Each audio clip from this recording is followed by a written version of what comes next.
Let's speak to Robert Maginnis, who's a retired lieutenant colonel and a Pentagon strategist. Robert, thank you so much indeed for your time.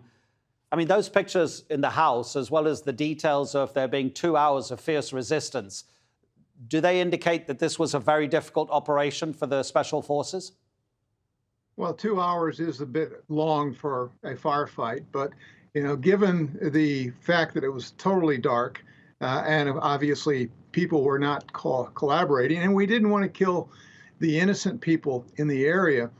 Sometimes you go a bit slower than you would like to, but it would appear as if this leader was voluntarily, by his own hand, liquidated, which of course is significant, and that's because the U.S. had to go in and kill another ISIS leader, where after 2019 we said ISIS was destroyed. That's something we need to think about.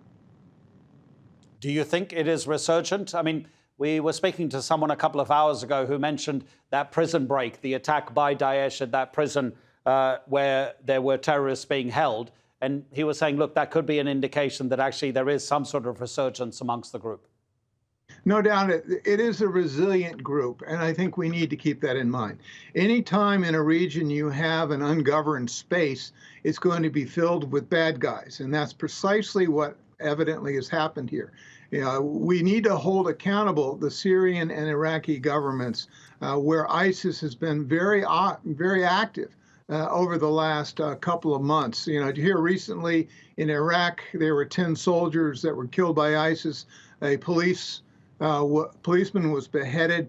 And obviously, even in Afghanistan, they're giving battle to Afghanistan or to the Taliban. So these are issues of some consequence. The prison was very significant because they put together a force that attacked and freed evidently hundreds of ISIS bomb makers and leaders. That is only going to fuel the problem even more.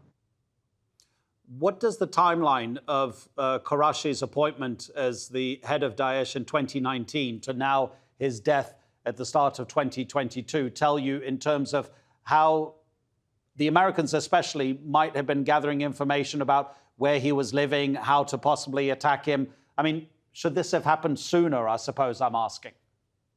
Yeah, well, that's always a difficult question to answer because you don't know when the intelligence came in. And clearly with satellite imagery, personnel on the ground that would provide the in and out of the leader, it's quite possible that we didn't have him fixed for any length of time until now, or there could be extenuating circumstances. Clearly, we would want to consult with some of the leaders in the region, and they may have had other reasons as to not go in a particular time before this. So it's unfortunate that innocents were killed, but it's good that this killer himself was removed.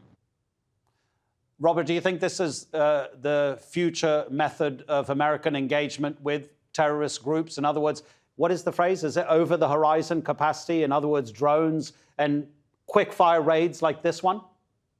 Yeah, I suspect that unconventional special operations forces will continue to be used against the likes of Al-Qaeda and ISIS.